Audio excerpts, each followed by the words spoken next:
Hello and welcome to Writing America, Pages and People.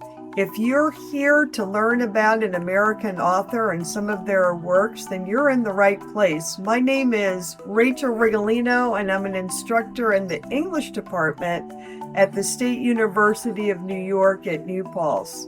So come on, we'll watch this video and leave some comments below. Donald Barthelme is one of those writers that a reader either loves or hates. Why is this? Critic and biographer Lois Gordon observed that Barthelme rejected traditional chronology, plot, character, time, space, grammar, syntax, metaphor, and simile. All of which, as you can imagine, makes reading much of his work difficult. Experimenting with form and language, Barthelme declared in one work that, quote, "The aim of literature is the creation of a strange object covered with fur, which breaks your heart." If you're the type of reader who needs to figure out what he means, then you likely will not enjoy the ambiguities of his fiction. For someone who would go on to become one of the most celebrated writers of postmodern fiction, Barthelme had a rather conventional early life. When he was a toddler, his father, who was an architect, moved the family from Philadelphia to Houston. The oldest of 5 children, Barthelme attended the University of Houston, majoring in journalism. He was drafted during the Korean War and wrote for the military press. After his enlistment, he eventually wound up in New York City, where, as with many of the writers we are reading this semester, he began publishing his short stories in The New Yorker. In addition to writing novels and short stories, Barthelme also taught at several universities around the country and was considered a first-rate teacher.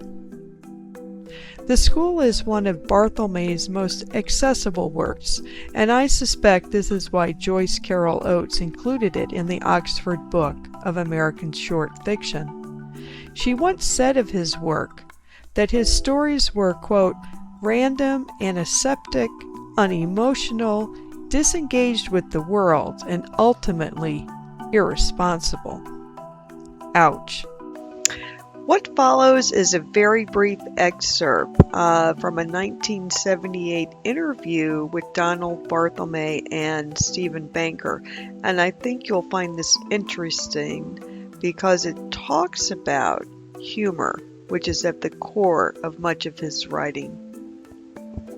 Mr. Barthelme, in the story which we've just heard, The Policeman's Ball, you speak in a voice that in many ways reminds us of the world that we live in, the world of reality, and yet there are perceptions and moves away from reality that are sometimes disorienting. It's like that Woody Guthrie song.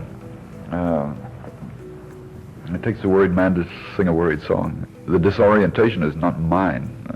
I don't own it. I have no patent on it. It is what is to be perceived around us. The world itself is disoriented. Well, I mean, this is hardly an original observation. It's been made over and over again, and I think what I'm doing is rendering rather than creating it, the disorientation. What never ceases to impress me in all of your stories is the fact that they are funny, that they're humorous. I would be very hard put to define the humor. I don't know what my question is, except that Well, I have the answer. It lies, I think, in something Gregory Bateson said, which is that humor is the great alternative to psychosis, and people cope by means of humor, and that's, I think, why it's there. Perhaps the most accessible of Barthelme's stories is his story, The School.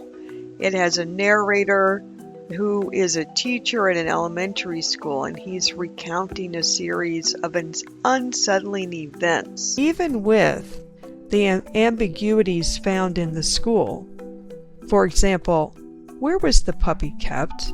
What kind of school in the first place keeps multiple snakes? And why did the children suddenly sound like philosophy professors? And finally, who the heck is Helen? Even in spite of this, the school is easy enough to follow.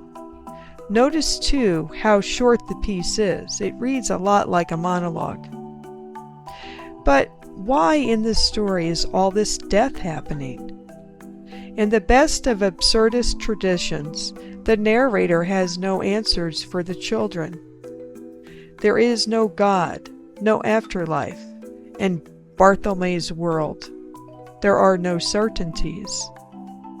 But of course, there is a gerbil, and he's covered in fur.